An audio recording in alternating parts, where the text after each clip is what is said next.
Қайырлы күн барша көрермендер, менің каналыма қош келдіңіздер. Бүгін сіздермен қазіргі кезде хит болып жатқан қамырдың ішіндегі жаркояны бірге дайындайтын боламыз.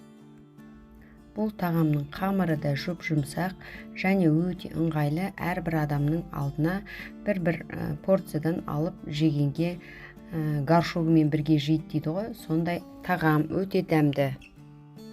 Олай болса видеоны соңына дейін қарап менімен бірге болыңыздар және ұнаса лайк басып комментарий қалдырып қойыңыздар және құрбыларыңызбен де бөлісіп қойсаңыздар болады. Алдымен қамырын дайындап аламыз. Ол үшін жылы суымызға 1 қасық тұзымызды салып араластырып аламыз. Бөлек ыдысымызға суымызды құйып, оның үстіне еріген сары майымызды қосамыз. Електен өткізілген ұнымызды аз-аздан салып отырып, жұмсақ қамыр илейміз.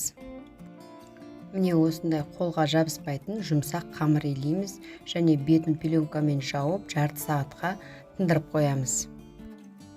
Қамырымыз тынғанша біз ортасына салатын салмасын дайындайтын боламыз. Кез келген 250-300 грамдай ет, менде мына жерде жылқының етін пайдаландым. Етімізді майдалап, кубиктап турап шығамыз. Майдалап турап алған етімізді бөлек ыдысқа саламыз.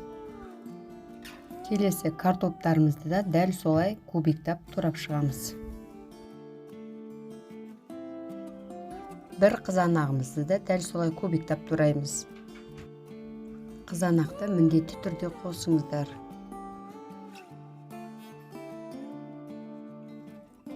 Келесі бір бас пиязымызды да кубиктап турап аламыз. Келесі чесногымызды тураймыз. Турап дайындап алған салмамыздың үстіне дәміне қарай тұз қосамыз. Қара бұрыш қосамыз. Аздап паприка қосамыз. Және ұсақталған кориандр қосамыз.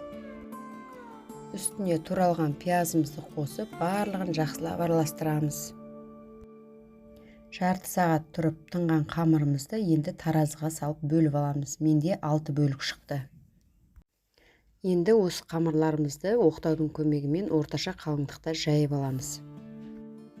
Кез келген шұңғыл ыдысқа, кесе болса да болады.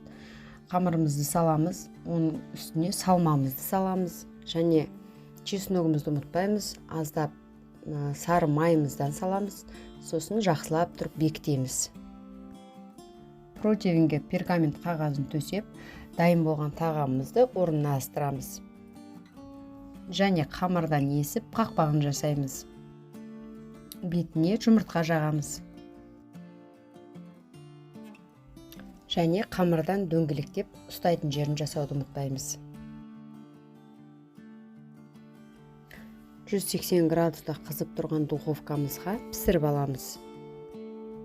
Міне біздің съедобный горшоктарымыз дайын болды. Өте жұмсақ, өте дәмді. Міндетті түрде жасап көріңіздер.